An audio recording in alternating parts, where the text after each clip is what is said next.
Hello students, welcome back to the English class. Today we are going to discuss about idioms. अब student ये idioms होते क्या हैं? Let's have a look to the definition. An idiom is a phrase which has a different meaning from the meaning to its component. वो कह रहे हैं कि idiom जो है वो एक phrase होता है. An idiom is a phrase which has different meaning, जिसका मीनिंग जो है इसके कंपोनेंट से डिफरेंट होता है. An idiom is a phrase which has different meaning from the meaning of its components, जिसका मीनिंग उसके कंपोनेंट से डिफरेंट होता है उसे बोला जाता है इडियम. अब हम इनको देखते हैं one by one with example. Clear? Our first idiom is let me see it in black and white. Let me see it in black and white. इसका मतलब है कि मुझे जो है in writing, कि मुझे जो है कोई भी वर्क है वो राइटिंग में चाहिए. ठीक है. इफ मुझे किसी को बोलना है कि मुझे ये वर्क जो है रिटन में दो, राइटिंग में दो, या तो मैं उसको डायरेक्टली बोल दूं कि राइटिंग में दो, और मैं उसको ये भी बोल सकती हूँ late me see it in black and white. Late me see it in black and white. ठीक है. मुझे देखने दो, या फिर मुझे ये चीज जो है ब्लैक एंड व्हाइट यानी कि राइटिंग में दो. क्लियर? इफ आपको भी आज के बाद किसी से कोई चीज लेनी हो राइटिंग में, ठीक है, अब आप उसको ये मत कहना कि मुझे राइटिंग में दे. अब आप उसे बोलना let me see it in black and white. Clear? Our second idiom is eagle eye. Eagle eye means quick to discover.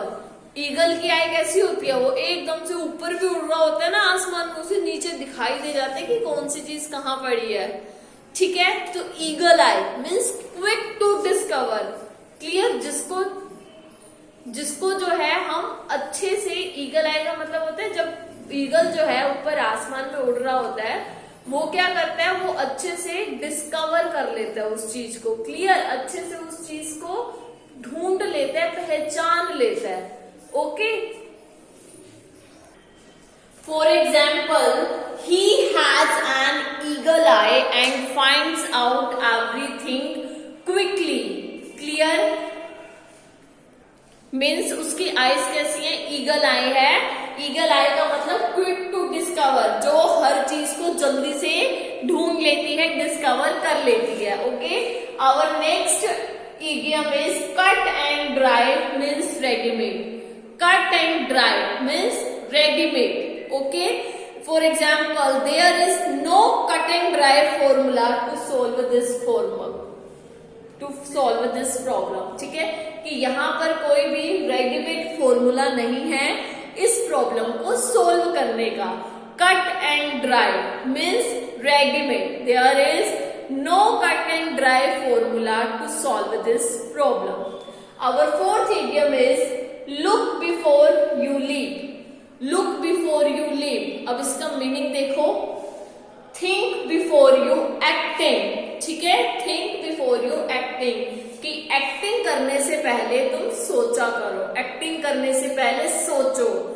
ठीक है. Look before you live. If मुझे किसी को बोलना है कि एक्टिंग करने से पहले थोड़ा सोच लिया करो, ठीक है, या तो मैं उसे डायरेक्टली बोल दूंगी, ठीक है, या फिर मैं उसको बोलूंगी as a phrase look before you leave. Clear? इसके एग्जाम्पल देख लेते हैं. Do not do any work in haste. कि कोई भी वर्क, हेस्ट का मतलब होता है जल्दी में मत करो. You should look before you live. तुम्हें जो है सोच लेना चाहिए कोई भी एक्टिंग, कोई भी काम करने से पहले. यहाँ पे एक्टिंग का मतलब कोई नाटक नहीं है. ठीक है. एक्टिंग का मतलब है कोई भी वर्क करने से पहले. Keep one's head above water free from the depth.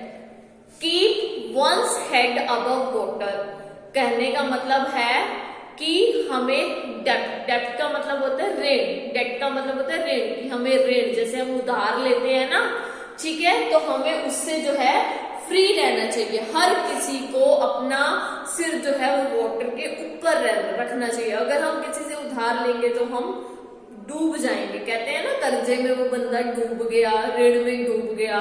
तो हमें हमेशा जो है keep one's head above water means free from debt. Let's see the example, I can not keep my head above water, कि मैं जो है अपना हेड वाटर के अबव नहीं रख पाया। इट मीन्स ये नहीं है कि पानी में खड़े होना एंड हेड को अबव वाटर रखना, नो। इट मीन्स कि फ्री फ्रॉम डेट, कि मैं अपने आप को डेट से फ्री नहीं रख पाया। Clear? Our next idiom is a good for nothing means a worthless person. एक ऐसा पर्सन जो बिल्कुल वर्थलेस है, किसी के लिए भी कोई भी, ठीक है, यूजफुल नहीं है। ठीक है, a good for nothing means a worthless person. Let's see the example, his son is good for nothing, कि उसका बेटा जो है वो good for nothing means worthless person है and is spoiling the reputation of his father, और वो अपने फादर की रेपुटेशन को स्पॉइल कर रहा है, खराब कर रहा है। क्लियर? तो गुड फॉर नथिंग इडियम का मीनिंग क्या है? Worthless person. आप देख रहे हो इसका ये जो है, ये जो कंपोनेंट लिखा हुआ है गुड फॉर नथिंग, इसका मीनिंग इससे डिफरेंट है ना। वैसे तो गुड फॉर नथिंग मतलब किसी भी चीज के लिए अच्छा नहीं, तो इसका मीनिंग क्या है? Worthless person. अभी इसमें पढ़ा था ना हमने कि different meaning from the meaning of its components, इसके कंपोनेंट से डिफरेंट मीनिंग होता है। Clear? Our next is by hook or by crook means by all means, by hook or by crook means by all means किसी भी तरीके से मुझे ये काम करना ही है। I want scooty bye hook or by crook, कि मुझे तो स्कूटी चाहिए किसी भी तरीके से, means by all means. Clear? For example, Rama declared that he must get his job by hook or by crook. ठीक है, फॉर एग्जाम्पल आप बोलो I want to get first position by hook or by crook, मुझे किसी भी तरीके से first position चाहिए। ठीक है, तो our next idiom is cut your coat according to your cloth means live within your income. Cut your coat according to your cloth, वो कह रहे हैं इसका मतलब क्या है? इसका मतलब भाई क्लॉथ जितना है उसके अकॉर्डिंग ही कोट को कट करना। इसका मतलब है कि हमें जो है live with in your income, कि हम हमारी जितनी इनकम हो हमें उसी में ही गुजारा करना चाहिए, उसी में ही रहना चाहिए। ऐसा नहीं है कि हमारी इनकम तो पर डे की 500 रुपीज है और हम खर्चा कर रहे हैं 1000 रुपीज का। दैट्स बिल्कुल भी अच्छा नहीं है, दैट्स रॉन्ग। हमारे जितनी इनकम है हमें उतने में ही अपना गुजारा करना चाहिए। क्लियर? कहते हैं ना हिंदी में भी, जितनी चादर हो उतने पैर पसारने चाहिए, इसका मतलब यही है। क्लियर? तो let's see the example, a wise man will always cut his coat according to his cloth, कि एक वाइज मैन जो एक बुद्धिमान पर्सन होता है, ठीक है, that is cut his cloth according to his coat according to his cloth means वो उतने में ही गुजारा करता है जितना उसके पास होता है। क्लियर?